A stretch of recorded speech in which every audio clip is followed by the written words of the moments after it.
Good morning students. जो आज का हमारा टॉपिक है वो नेचर ऑफ इकोनॉमिक्स है। हम लास्ट वीडियो में भी इस टॉपिक के बारे में पढ़ रहे थे, जहाँ तक हमने ये पढ़ लिया था कि अर्थशास्त्र विज्ञान है या नहीं है। ये अगर विज्ञान है तो प्राकृतिक विज्ञान है या फिर सामाजिक विज्ञान है या वास्तविक विज्ञान है या आदर्शात्मक विज्ञान है। तो यहाँ तक हमने पढ़ लिया था। अब हम उसी को कंटिन्यू करके आगे कंटिन्यू कर रहे हैं।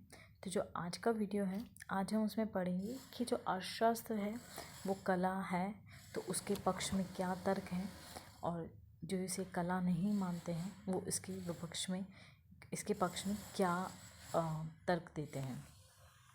तो सबसे पहले हम ये जानते हैं कि कला क्या होती है या कला किसे कहा जाएगा। तो जो अर्थशास्त्र कला है या नहीं है, इस संबंध में अर्थशास्त्रियों में मतभेद पाया जाता है। वालरस, कुर्नो, रॉबिन्सन आदि के अनुसार अर्थशास्त्र कला नहीं है। इसके विपरीत जो मार्शल है, पिगू जैसे आदि अर्थशास्त्रियों का विचार है कि अर्थशास्त्र विज्ञान ही नहीं बल्कि कला भी है। इस संबंध में कोई निर्णय लेने से पहले हमें ये जानना आवश्यक है कि कला किसे कहते हैं।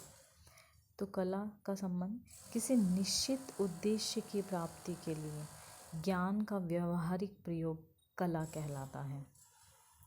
कला उन तरीकों का निरीक्षण है जिनके द्वारा किसी निश्चित उद्देश्य की प्राप्ति की जाती है। इटली के जो प्रसिद्ध अर्थशास्त्री हैं कोसा, उनका विचार था कि कला निर्देशित करती है, यह व्यवहार की ओर ले जाती है या नियमों को प्रस्तावित करती है, यह सामान्य समस्या को भी सुलझाती है। तो इस तरह विभिन्न अर्थशास्त्रियों द्वारा कला को परिभाषित किया गया। इसी कड़ी में जेन किन्स ने भी कला के स्थान पर मतलब अर्थशास्त्र को कला मानने के स्थान पर उन्होंने व्यवहारिक अर्थशास्त्र शब्द का प्रयोग किया है। जो जेन किन्स हैं वो कहते हैं कि अर्थशास्त्र को कला ना कहकर इसे अप्लाइड इकोनॉमिक्स कहा जाना चाहिए। इसी प्रकार आधुनिक अर्थशास्त्री कला के लिए आर्थिक नीति शब्द का प्रयोग करते हैं। अर्थशास्त्र कला के रूप में हमारी व्यवहारिक समस्याओं को सुलझाने में सहायक होता है। इसके अध्ययन से आर्थिक लक्ष्यों की प्राप्ति के सर्वोत्तम ढंग में जानकारी प्राप्त होती है। तो जिन अर्थशास्त्रियों ने अर्थशास्त्र को कला माना है, उन्होंने इसके पक्ष में निम्नलिखित तर्क दिए हैं। जो पहला तर्क दिया गया है वह है समस्याओं का समाधान, सॉल्यूशन ऑफ द प्रॉब्लम। विश्व की अधिकांश समस्याएं आर्थिक होती हैं। सभी मनुष्य के लिए अर्थशास्त्र एक अधिक लाभदायक शास्त्र तभी हो सकता है जब इसके द्वारा आर्थिक समस्याओं के समाधान में सहायता प्राप्त हो। अर्थशास्त्र द्वारा यह भी ज्ञात किया जाता है कि एक अर्थव्यवस्था अपने सीमित संसाधनों का कुशलतम तथा अधिकतम प्रयोग किस प्रकार करती है। इसीलिए पिगू ने कहा है कि अर्थशास्त्र केवल प्रकाशदाय ही नहीं है बल्कि फलदाय शास्त्र भी है। यानी economics is not only light given but also fruit bearing भी है। जो नेक्स्ट तर्क दिया जाता है वो दिया जाता है वास्तविक स्थिति, रियलिस्टिक सिचुएशन। अर्थशास्त्र के अध्ययन के संबंध में वास्तविक स्थिति यह है कि अर्थशास्त्री अपना अधिकतम समय जीवन की वास्तविक आर्थिक समस्याओं जैसे कीमत वृद्धि, बेरोजगारी, मंदी, आर्थिक विकास से संबंधित समस्याओं को सुलझाने में व्यतीत करते हैं। इसीलिए अर्थशास्त्र एक कला है। अर्थशास्त्र कला के रूप में सभी मनुष्य के आर्थिक कल्याण में वृद्धि के संबंध में नीतियाँ निर्धारित करता है। जो तीसरा तर्क दिया जाता है वह यह है कि मान्यताओं का व्यवहारिक आधार, प्रैक्टिकल बेसिस ऑफ अजम्पशंस। अर्थशास्त्र का विज्ञान तथा कला के रूप में विभाजन करने से आर्थिक नियमों की वास्तविक प्रकृति के संबंध में जो भ्रम उत्पन्न हो जाता है, हम इसे दूर कर सकते हैं। जैसे अर्थशास्त्र के कई नियम पूर्ण प्रतियोगिता की मान्यता पर आधारित है। इसके फलस्वरूप यह निर्णय निकाला जा सकता है कि मजदूर संघ जो ट्रेड यूनियंस बनाए जाने से आर्थिक नियमों का उल्लंघन होता है, परंतु यदि अर्थशास्त्र कला के रूप में है तो मजदूरों की अवस्था सुधारने के लिए उन्हें मजदूर संघ बनाने का सुझाव देगा, तो मजदूर संघ का सैद्धांतिक आधार पर विरोध नहीं किया जाएगा। तो इस तरह से जो अर्थशास्त्र है वह व्यवहारिक मान्यताओं पर आधारित है, इसी कारण अर्थशास्त्र एक कला है। जो चौथा तर्क है वह यह दिया जाता है कि आर्थिक सिद्धांतों की जांच, वेरिफिकेशन ऑफ इकोनॉमिक थ्योरीज।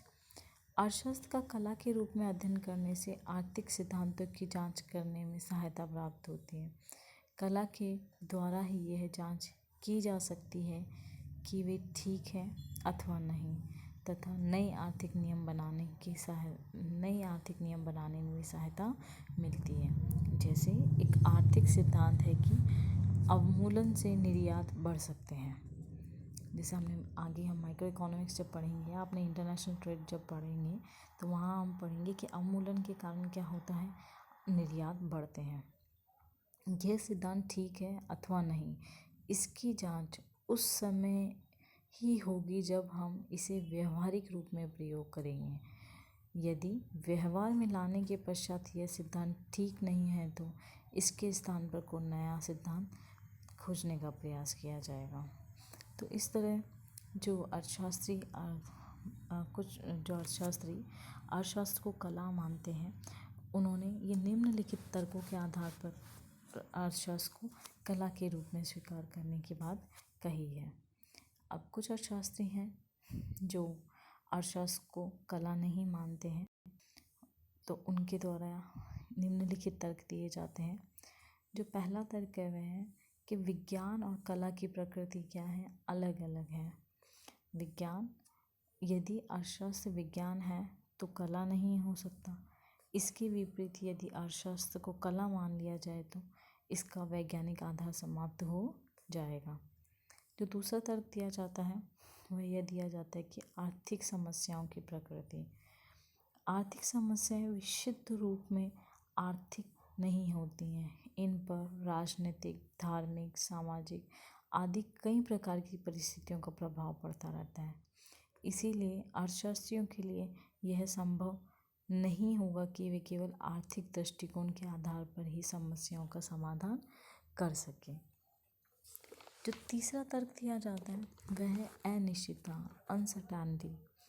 यदि अर्थशास्त्र को कला मान लिया जाएगा तो विभिन्न अर्थशास्त्रियों के बीच विभिन्न समस्याओं के लिए अलग अलग नीतियों का निर्माण करेंगे और अलग अलग सुझाव देंगे, और ये सुझाव परस्पर विरोधी भी हो सकते हैं। इसके फलस्वरूप अनिश्चितता बढ़ जाएगी। तो इसीलिए अर्थशास्त्री तर्क देते हैं कि अर्थशास्त्र को कला नहीं मानना चाहिए। जो चौथा तर्क दिया जाता है वह है तत्काल निदान का अभाव, लैक ऑफ इमीडिएट सॉल्यूशन। अगर अर्थशास्त्र को कला मान लिया जाएगा तो जो आर्थिक समस्याएं हैं उनका तत्काल निदान के लिए प्रयोग नहीं किया जा सकेगा। इससे नियम आर्थिक समस्याओं का हल करने के लिए तत्काल प्रयोग में नहीं लिए जा सकते। इसीलिए J.M. कीन्स के अनुसार अर्थशास्त्र के सिद्धांत कोई ऐसा सुनिश्चित निष्कर्ष प्रदान नहीं करते जिन्हें की नीति के रूप में तत्काल प्रयोग किया जा सके। यह एक विधि है, ना कि एक सिद्धांत।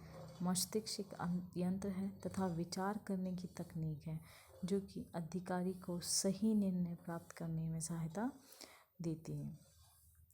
तो इस तरह से हमने पढ़ा कि कुछ अर्थशास्त्री अर्थशास्त्र को कला मानने के पक्ष में तर्क देते हैं, जबकि कुछ अर्थशास्त्री अर्थशास्त्र को कला नहीं मानते हैं। तो संक्षेप में अर्थशास्त्र कला और विज्ञान दोनों ही हैं। कोसा के अनुसार विज्ञान को कला की आवश्यकता है और कला को विज्ञान की आवश्यकता है, और दोनों एक दूसरे के पूरक हैं। यानी कोसा जो प्रसिद्ध अर्थशास्त्री हैं उन्होंने कहा है कि कला और विज्ञान एक दूसरे के पूरक हैं अर्थशास्त्र के संबंध में। प्रोफेसर चैपमैन ने अर्थशास्त्र की प्रकृति के विषय में ठीक ही कहा है कि अर्थशास्त्र एक वास्तविक विज्ञान है जो आर्थिक तत्वों की वास्तविक स्थिति से संबंधित है। यह एक आदर्शात्मक विज्ञान है जो तथ्य किस प्रकार के होने चाहिए इस बात की जांच करता है, और एक कला है जो इस प्रकार के उपाय और साधन ढूंढता है जिनसे इच्छित लक्ष्य को प्राप्त किया जा सकता है। तो निष्कर्षतः हम कह सकते हैं कि जो अर्थशास्त्र है वह विज्ञान भी है और कला भी है। तो जो आज का वीडियो है वो उसमें हमने पढ़ा कि अर्थशास्त्र को कला मानने के क्या क्या तर्क हैं, अर्थशास्त्र को कला ना मानने के संबंध में क्या तर्क दिए गए, और इससे पहले वाली वीडियो में हमने अर्थशास्त्र को विज्ञान के रूप में स्वीकार करना है या नहीं करना है, उसके पक्ष विपक्ष में जो तर्क दिए गए थे उनके बारे में पढ़ा। तो आज इन दोनों वीडियोस को मिला के आपका जो अर्थशास्त्र का क्षेत्र है वो टॉपिक कवर हो गया है। तो thank you for the listening. आपकी जो भी क्वेरीज़ हैं इस टॉपिक के रिगार्डिंग वो आप कमेंट बॉक्स में कमेंट कर दें और मैं वहाँ पर आपको रिप्लाई कर दूँगी। Thank you so much.